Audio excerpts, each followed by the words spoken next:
Estamos agora iniciando um curso de introdução aos microcontroladores, porque é muito importante vocês aprenderem programação e tal. Só que hoje o mundo está em um nível prático diferente. Estão partindo para a automação. Cada vez reduz mais o número de pessoas, tanto para regular as máquinas e ficar controlando, quanto aquelas que recolhem os dados de saída periodicamente para ficar avaliando os processos. Compreendeu? Então, programação é importante, mas hoje a programação está sendo aplicada aos microcontroladores, aos processos automatizados. Então, é importante agora que vocês se preocupem em se aperfeiçoar tecnologicamente. Os microcontroladores se inserem no contexto de automação e controle. A automação é tornar as coisas automáticas, como diz o termo, e controle seria a gente, de forma automática, com sensores, controlar um processo, mudar suas condições de acordo com aquilo que os sensores detectam. Então vejam bem, as experimentações efetuadas com o projeto eletromecânico devem levar a uma configuração final totalmente automatizada. Então, está lá uma pessoa que vai ver a aplicação de uma peça sobre a outra com encaixe, com a fixação via parafusos. Então, ela primeiro experimenta com o braço de uma máquina ainda com operação manual e vai observando quais parâmetros precisa colocar. Então, colocou os parâmetros, vai experimentando na forma semi-automatizada, tomando conta. Na hora que o processo assistido dá certo, ela guarda todos aqueles parâmetros, armazena, esse armazenamento é num microcontrolador e num programa que o controla. Também as leituras de parâmetros de entrada e saída e seu armazenamento, né? Você está numa linha industrial e está, por exemplo, enchendo garrafas. Então tem alguma tolerância, né? O nível dela é detectado com uma célula fotoelétrica, ou seja, o sinal é via luz, ele vê o nível através de luz. Então aí ela vê automaticamente existem contadores que vão dizer quantas garrafas passaram ali num determinado número de tempo. Você não vai ter gente anotando isso, não. Em um processo automatizado, estes parâmetros, né, a própria luz que verifica o nível da garrafa, também vai provocar a anotação, né, de que acabou de passar uma garrafa. Então, você vai ter estatísticas também automatizadas. Aí depois, todos esses dados deste log, se chama log, né? O registro de todas as etapas de um processo, com o momento em que ocorreu, quanto tempo durou, vão para um relatório chamado log. Esse log é descarregado em ferramentas operacionais e gerenciais para apreciação da gerência e da alta gerência da empresa depois, porque eles são transformados em custo também, em indicadores de qualidade. E quais processos que a gente automatiza? Tem muito entusiasmo hoje em dia, até passar produto de supermercado, eles estão querendo automatizar completamente. Tem esse exagero, você automatiza mais coisa em uma indústria e das seguintes naturezas: processos perigosos para o ser humano. Não sei se algum de vocês já visitou uma siderúrgica e perto do alto forno há um calor assim dos infernos. Então por isso que você controla aquilo à distância, porque o calor é insuportável. Processos muito repetitivos. Cansa o ser humano, aí você produz seres extremamente neuróticos. A pessoa pode ficar até doida de tanto repetir a mesma coisa e desinteressante. Processos que exigem precisão. Eu vou no pior que tem, no de mais alto nível hoje, que é a fabricação de chips de 5 nanômetros. Só tem 2 máquinas no mundo, 2 tipos de máquina que fazem isso. Inclusive até tem boicote contra a China para ela não ter acesso a esta máquina que produz chips dessa precisão. Então, seria impossível para um ser humano ficar inspecionando via microscópio eletrônico as ligações de um microprocessador. Então, você deixa isso para processos de litografia, ou seja, projeção de uma grande planta de circuito em um espaço ínfimo, né? Da largura de uma unha, onde tem bilhões de transistores e componentes. Processo também com muitas etapas. Vocês sabem que o ser humano ele passa a não conseguir mais coordenar as coisas quando um processo tem muita etapa. Você tem as linhas de produção, mas a pessoa não pode, você não pode se expor a esse período de uma pessoa ter que deter tanta informação, né, sobre várias etapas do processo e fazê-las todas. Você, além de dividir, você automatiza as etapas. Porque um dia também a pessoa está bem, outro dia não está mal, aí um negócio que precisa de uma colocação muito precisa e em muitas etapas, a pessoa não dá conta, o ser humano não dá conta disso. Processos que envolvem produtos personalizados para os clientes. Então, vamos supor veículos, que acontece muito na indústria. A pessoa pede, cada uma pede com um determinado número de acessórios. E eles mandam esses dados lá para a linha de produção e a pessoa espera alguns dias para ter o seu produto. Agora, você já pensou se erra, se alguém fica inspecionando visualmente ali uma papeleta, né, para escolher quais acessórios colocar em cada veículo? Certamente você trabalha aí com um erro de 3 a 13%. Então, é preferível você automatizar aquele processo. Dentro de bem poucas aulas, nós já estaremos mexendo com o microcontrolador, o Arduino, e eu tenho que falar aqui da placa onde ele vem. O microcontrolador não é só o chip, é o chip, seus componentes de apoio e as portas. Portas são pontos de ligação. Isto tudo está aí nesta peça, também produzida por meio de processos automatizados, que é o PCB, é o Printed Circuit Board, né? É a placa de circuito impresso. Tá? Existem já programas que fazem a planta e programas que já fazem a produção automatizada disso aí. Para você ter precisão, você não pode ter erro. Já pensou colocar isso num processo industrial, um negócio rachar ou dar mau contato e tal, e você acabar fazendo com que uma indústria tenha um grande prejuízo. O fornecedor vai ter que pagar uma parte, porque ele tem uma corresponsabilidade nisso. Então, essa é a plaquinha aí de circuito impresso. Vocês também, no caso dos computadores desktop, ela se chama motherboard, placa-mãe, e é bem maior. Aqui ela pode ser pequena porque ela não tem componentes complexos que ocupam espaço, né, como HDs, como ventiladores, etc. e tal. Mas ela pode até controlar isso, mas ela foi feita mais para controlar processos industriais. Bem, nós temos que fazer um paralelo entre uma coisa que vocês conhecem muito e esse novo horizonte, esse novo contexto em que nós vamos entrar dos microcontroladores.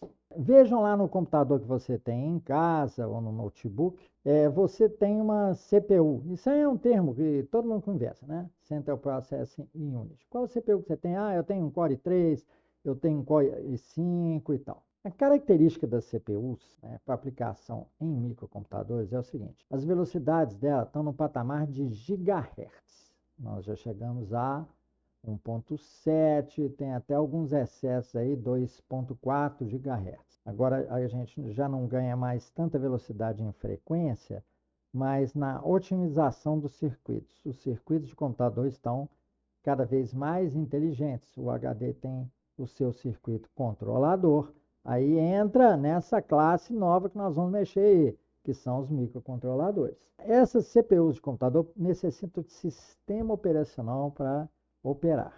Para você aproveitar o poder dela, você tem que rodar vários processos. Você não roda só uma calculadora em um computador. Você roda a calculadora, você roda um pacote de escritório, ao mesmo tempo ele fica ali monitorando a hora para você. Enquanto você está trabalhando, ele grava e lê dados, não só do seu processo como de outros. É preciso de um programa escrito e que faz a partição de tempos de ocupação do processador para aproveitá-lo, para fazer com que o preço que você pagou por ele compense. Eles consomem muita energia e precisam de resfriamento. Vocês já devem ter visto o cooler, aquele ventiladorzão que fica em cima do microprocessador. Os microcontroladores não têm nada disso. Eles trabalham a uma velocidade bem menor, nós vamos ver aqui. Bem, e essa CPU, para controlá-la, para aproveitá-la, é preciso daquela placa-mãe.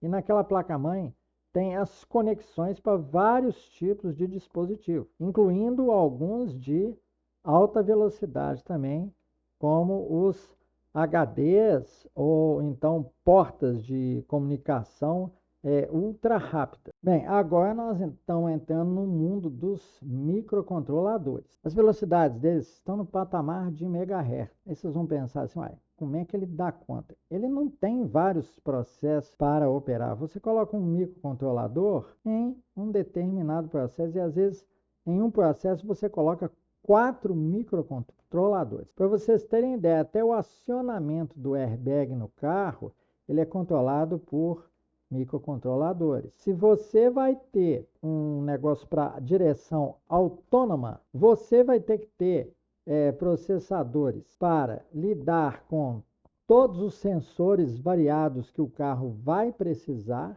além do controlador que você vai ter para regular a frenagem do carro, o rendimento, a alimentação do motor, para que não acelere demais em determinadas circunstâncias. Estão compreendendo? Para fazer um carro automatizado, você precisaria de vários microcontroladores. Então, cada um cuida de um assunto. Por isso que ele não tem velocidades a nível de gigahertz. Ele controla mais portas. Ele não controla bancos de dados gigantescos como alguns computadores que nós temos aí, por exemplo, em aplicações bancárias. Então, eles não precisam de sistema operacional para operar, tá? Porque ele vai fazer operações restritas a um determinado universo ou pedaço de universo da aplicação em que ele está. Eles consomem pouca energia, assim não precisa de resfriamento. E isso é bom porque barateia também as plaquinhas, todo mundo pode ter acesso a um Arduino aí por 60, 80 reais, porque não precisa de ventilação, né? Não precisa de resfriamento, esquenta pouco. O projeto não precisa ser muito preciso, ele não precisa de resfriamento, consome pouquíssima energia. Ele requer também menos componentes adicionais, e isto também ajuda ele a não consumir muita energia. Seu uso é restrito a aplicações específicas, mesmo se for para, eu dei esse exemplo, né, dos carros autônomos, ou então para o piloto automático de um avião. Você vai partindo em cada aplicação, controle da asa, controle das luzes, controle do motor, né, de combustível, tudo, em vários microcontroladores, entendeu? Inclusive, você tem que ter redundância em um avião ou até em um carro com direção autônoma, senão você conduz a pessoa para bater um carro num poste. Não se confia uma aplicação desse tipo, né, que envolve perigo para o ser humano, a uma só CPU. Você teria que ter no máximo uma duplicação do computador. Você teria que ter um backup, no caso de pane. Então, é melhor dividir, né, esses controles em vários microcontroladores do que em uma única CPU. Nós vamos enumerar os componentes assim de mais fácil identificação e os mais primários para vocês entenderem na base o que é um controlador, microcontrolador, né, com os seus componentes de apoio eletrônico aí necessários, né? Nós vamos dar o mínimo por enquanto, porque a gente quer esse curso para que os leigos entrem nesse terreno, né? As pessoas que ainda não entendem de eletrônica possam entrar nesse mundo do Arduino, mas não ficarem completamente ignorantes sobre o que estão mexendo. Então, aí na placa do Arduino, você vai encontrar o oscilador. O oscilador, ele é tipo um metrônomo que você tem em música, que aquele negócio que fica para lá e para cá fazendo tec, tec, tec, tec. Ele controla o ritmo, né? Ou seja, o passo temporal da sucessão de ações provocada pelas instruções do microcontrolador ou de um microprocessador. Ambos têm este oscilador. E aqui, se vocês ampliarem aí na televisão, vocês vão ver 16.000, quer dizer, ele tem 16 MHz de frequência. O microcontrolador precisa de bem menos frequência do que uma CPU, conforme nós falamos, né? Um microprocessador. Ele possui uma frequência nominal e a constituição dele é de um cristal de quartzo, é mesmo que você encontra em relógios, já é uma solução que funciona muito bem. E o bom do cristal de quartzo é que na divisão de frequência deles, né, ele tem circuito divisor de frequência, ele dá exatas 32 divisões. E isso facilita muito o uso em programação pelo fato de 32, né, corresponder, por exemplo, a 32 bits. Então, ele poderia carregar em cada ciclo divisor um bit de 1 byte de 32 bits, correto? Então, foi profundamente feliz a escolha do quartzo, porque a frequência dele se aplica muito aos múltiplos que são encontrados aí na ciência da computação, né? 2, 4, 8, 16, 32. Entre os componentes mais frequentes que vocês vão achar em aplicações e serve para teste, para saber se está passando energia em determinada parte do circuito, seriam os LEDs. Eles também se prestam à identificação de um estado de uma determinada etapa de processo pela cor, né? A cor indica gravidade. Vermelho pode indicar uma condição de perigo, né? Apesar de toda a automação, ele chegou por causa de um defeito a uma condição extrema, né? O amarelo pode indicar um estado de atenção, ou seja, alguma coisa está indo errado e daqui a pouco vai dar vermelho. E o verde quer dizer que tudo está indo bem. Então, as cores, o código de cor, ajuda bem mais do que você ter que ler um mostrador, aí ele tem uma escala de 1 a 100, aí você lá lê 50, você fala assim, 50 já é atenção, ou está tudo normal, compreenderam? Então, os estados, eles têm que ter uma identificação muito fácil, né?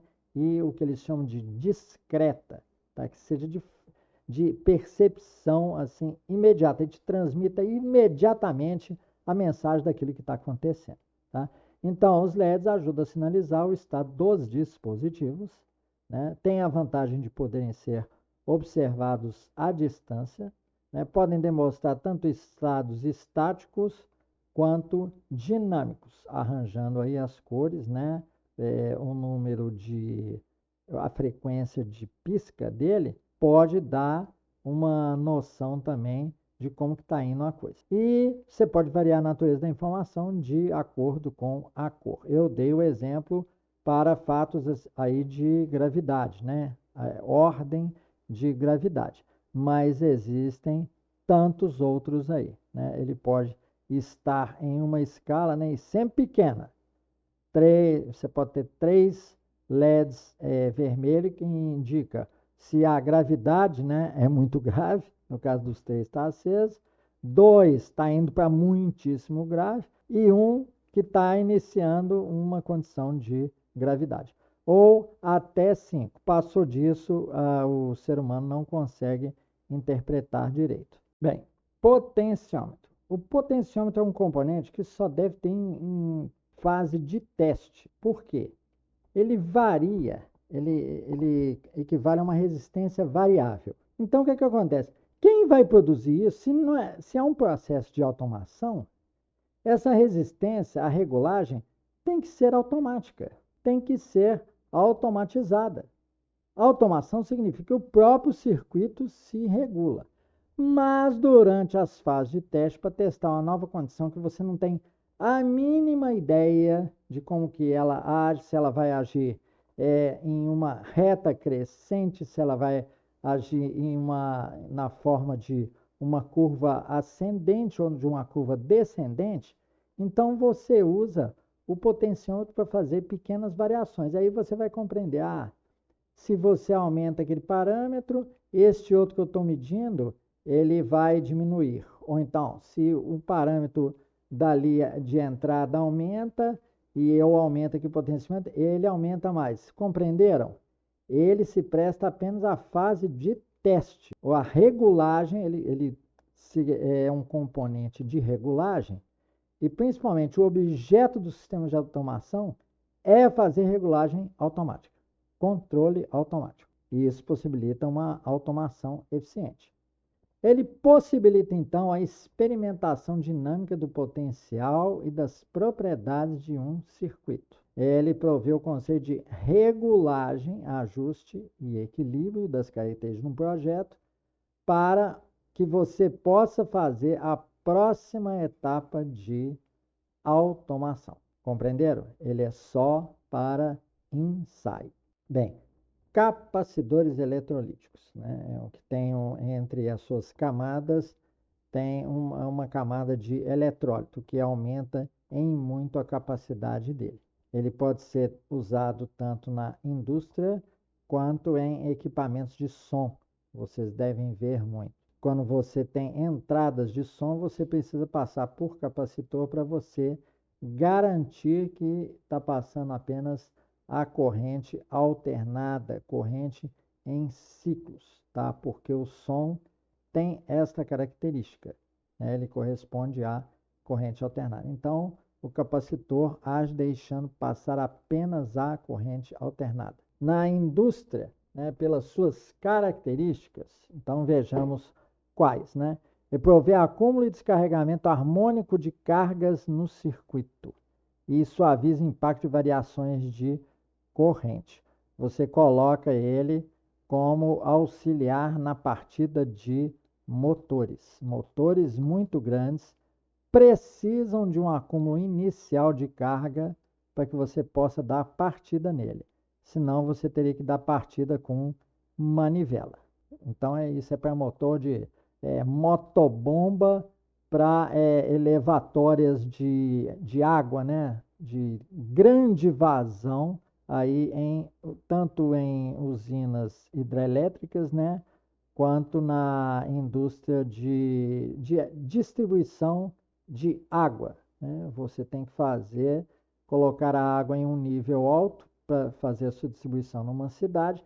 Então, através de motobombas gigantescas, você manda essa água para reservatórios que estão a grande altura, né? A gente não fala altitude para esse caso, tá bom? Para que ele possa abastecer a cidade lá embaixo. Então, você tem que fazer esse negócio, o recalque, né? Passar de um patamar baixo, né?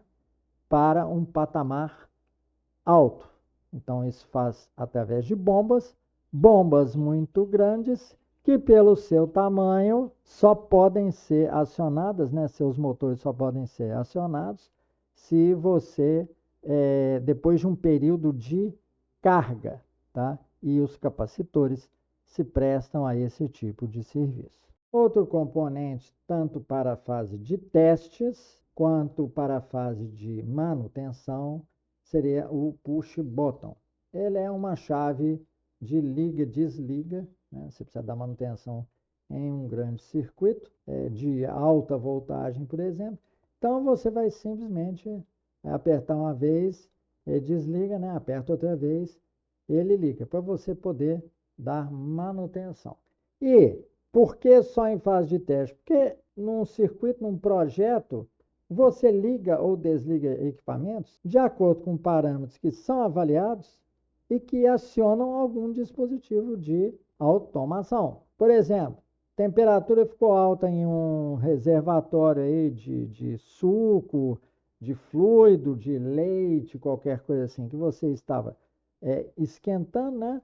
O que que você faz? Você provoca o desligamento dele segundo o sensor de temperatura. Compreenderam? Então, isso aí é apenas para a fase de testes, assim como o potenciômetro que nós mencionamos. Então, ele provê o corte absoluto de corrente em um trecho de circuito, possibilita experimentação de parâmetros críticos, como correntes e temperatura dos componentes, como eu disse, e possibilita a experimentação do balanço do circuito, quando ainda não se fez sua completa automação. Porque uma coisa é você conseguir fazer os dispositivos funcionarem na hora como você queria. E outra coisa é você fazer um circuito funcionar sem aquecer demais, ou seja, distribuindo direitinho as potências, né, fornecidas para cada trecho de serviço, do circuito. E isso envolve uma análise detalhada, demorada do seu circuito, tanto em cada pedaço dele, quanto no seu comportamento global. Este aqui é um dos meus dispositivos aí dentro do conceito de automação preferidos, é o servomotor. Para você ter esses robôs hoje que andam, sobem a escada, dão um salto mortal. É claro que industrialmente não interessa um robô que dê um salto mortal, mas para demonstrar o grau de precisão, esse grau de precisão é dado pelos servomotores. Eles provêm o controle de ajuste fino para sincronismo entre passos de um processo mecânico. É fantástico. Não sei se alguns de vocês já desmontaram aquelas impressoras antigas, HP, não eram as laser não, era jato de tinta. Porque a maior parte do funcionamento dela era um controle absolutamente sincronizado tanto entre a peça que pegava a folha. Pensa bem, gente. Nós temos a nossa mão que tem essa precisão para pegar uma folha de papel. Ainda assim, às vezes as duas estão juntas. E ele tinha, nessas impressoras, tinha um dispositivo que passava com um pezinho tentando pegar a folha com uma borrachinha. Hoje isso é feito, a folha é levantada com um vácuo daquela pilha de folhas da impressora, principalmente nas impressoras a laser. Então, o servomotor ele fornece a precisão observada nos processos de automação. Não sei se vocês já viram os robôs de fábrica que fazem solda, como que aquela parte de cima, a parte da solda, né, é o bico, ele varia, ele faz movimentos precisos, roda, entra por debaixo, fica de cima para baixo, fica na posição normal, para ir no ponto de solda exato e fazer isso no chassi de um carro, né, no monobloco dele. Então, realmente, o servomotor possibilita aquilo que nós compreendemos como robótica. É você controlar o movimento. Ó, vá até ali. E ainda conjugado com sensores. Vejam bem, né? Para ele ser ainda mais preciso. Então, ele é a característica mais marcante mesmo daquilo que nós chamamos de automação industrial. Resistor. Eu não gosto de falar, primeiramente, que ele reduz potencial, corrente numa determinada parte do circuito, não.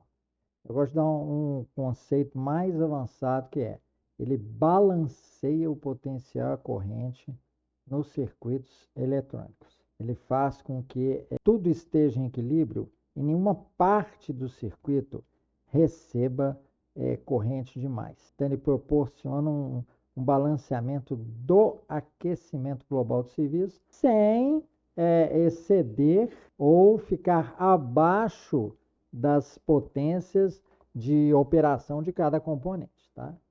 Então, ele atenua a corrente sobre um componente, reduz seu aquecimento e, consequentemente, preserva esse componente do desgaste e dos consequentes defeitos que ele vai ter por ficar submetido a aquecimento por muito tempo. Então, isso ajuda no projeto demais da conta, porque você não tem que introduzir a ventilação forçada ou até resfriamento com água, porque o seu projeto, né, de circuito está aquecendo demais. Não se preocupem que depois da aplicação a aula vai acabar, tá? Bom, então a aplicação dos microcontroladores. Em primeiro lugar, quando você entra em uma determinada empresa, pode ser uma indústria grande, gigantesca e tal, é feito um crachá para você e através daquele crachá é que você pode ter acesso àquela empresa e a cada departamento, né? E os crachás são classificados, né? Tem crachás de pessoas com nível mais alto, que pode transitar pela empresa toda, né? E tem crachás de nível mais baixo, em que o cara fica até confinado a um setor, ele não entra em nenhum outro setor da empresa. Controle de temperatura, um dos mais aplicados na indústria, né? Você vê que o sensor percebe que algum equipamento está esquentando demais, aí ele começa tanto a mandar dados para o log, documentando aquela condição, quanto emite sinais de alerta, começa a colocar as luzes vermelhas, né, como eu falei para vocês, né, para poderem ser vistas à distância, toca sirenes, o que for preciso para alertar o pessoal.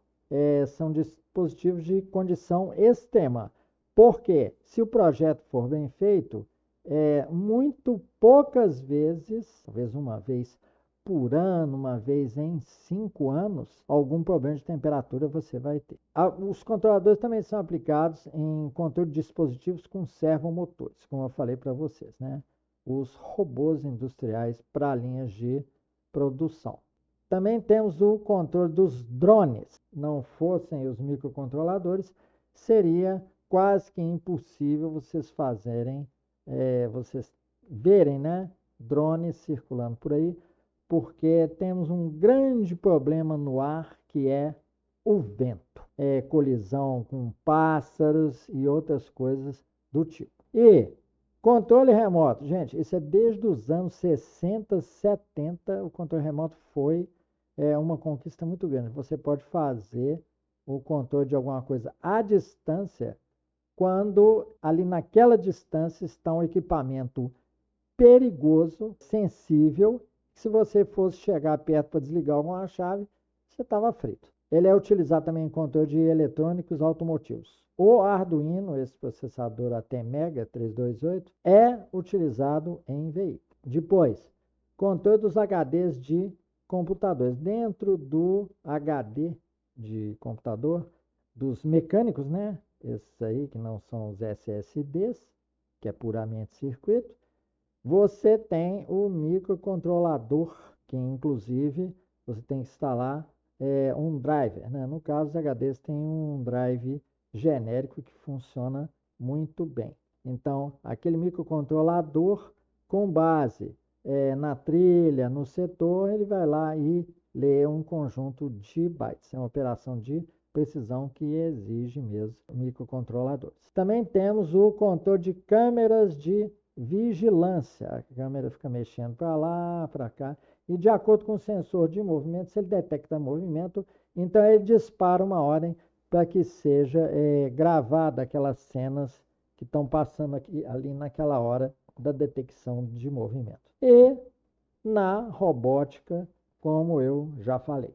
Então, com isso, com a apresentação de todos esses componentes e conceitos aí, eu considero que a aula 1, né, bem teórica de introdução aos microcontroladores, pode ser encerrada, tá bom? Espero que vocês aproveitem o curso, tenham paciência, porque é preciso um conhecimento, porque isso aqui é um terreno novo, não é só sentar e programar, não, tá? É preciso um conhecimento, assim, que eu chamo de mais horizontal, conhecer mais fatos para você, de repente, num belo dia, se pegar programando e falar assim, nossa, mas eu estou programando isso aqui, mas eu não entendo o que eu estou fazendo, por que eu estou fazendo.